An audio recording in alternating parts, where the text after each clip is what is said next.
At the dawn of existence, the Creator, Eledumare, shaped the heavens and the earth. But the earth, then formless and submerged in darkness, cried out for order. With a commanding voice, Eledumare said, "Let there be light." And the brilliance of the sun pierced through the chaos. Yet, the task of shaping the world required more than words. It needed emissaries.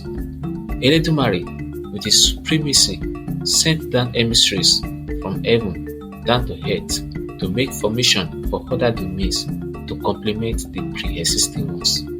Obatala descended from the heavens to earth with a golden chain, carrying a calabash filled with sand, and poured it on the waters. A white cock spread the sand across the waters to form the solid ground. This was the formation of the land. Among these emissaries were also the Igba Irumoles, sent to balance the domains of earth, water, and life. Of this, Oluweri emerged as one of the first spirits who chose the waters as their domain. Together with Yemoja, Olokun, and Oluodo, Oluweri became a guardian of the waters, ensuring harmony between land and sea. The Olokun is the most senior in this cohort as he occupies and controls the largest of the earth's water body. The Olokun, after consent from Eledumare, chose the ocean floor as his own.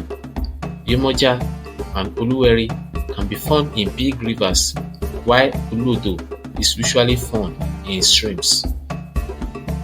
The name Oluweri was coined from two Yoruba words, Oluwa and Oluwoeri.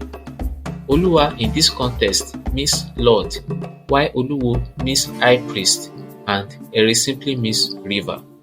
People often mix Oluweri and Yemoja up as being the same entity, but though they both live under the water, and people often make sacrifices to them at the river banks. The prayers which they are said to vary.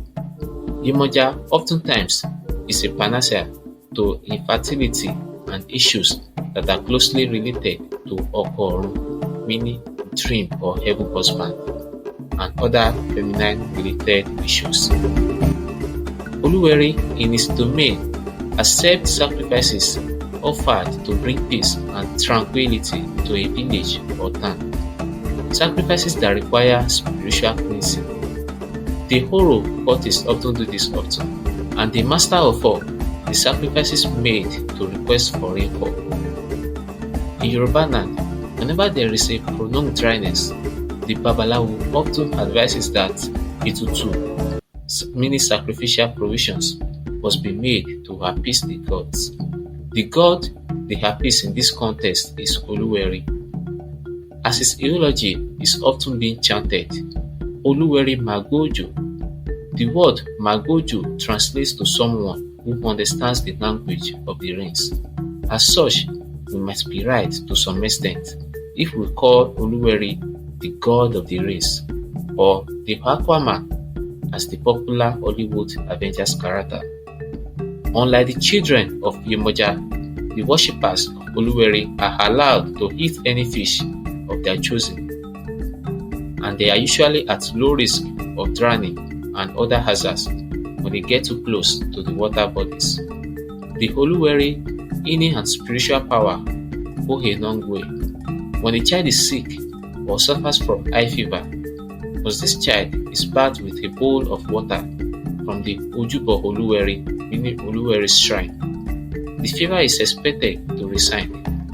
When two couples are experiencing huge unrest in their marital life, which might be a result of anger issues or jealousy from either of the couple, the water from Ojubo Oluweri is a good cure for this problem.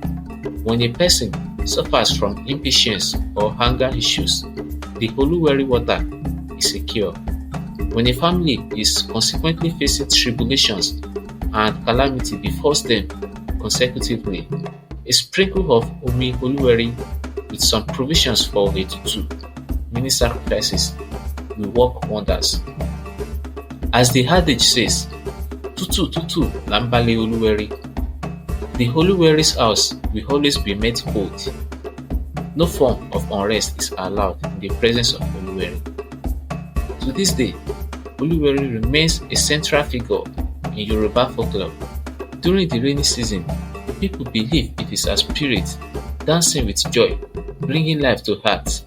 Fishermen, farmers, and travelers still invoke her name for guidance, rain, and safety. Her lagoon remains sacred, its calm waters reflecting the unyielding connection between humanity and divine. Her legacy is not only of beauty and power, but of balance and justice. Oluweri Magboojo is a reminder of the sacred bond between humans and nature, a bond that must be honored and preserved. And so, the tale of Oluweri lives on, inspiring awe and reverence for the waters that sustain and protect.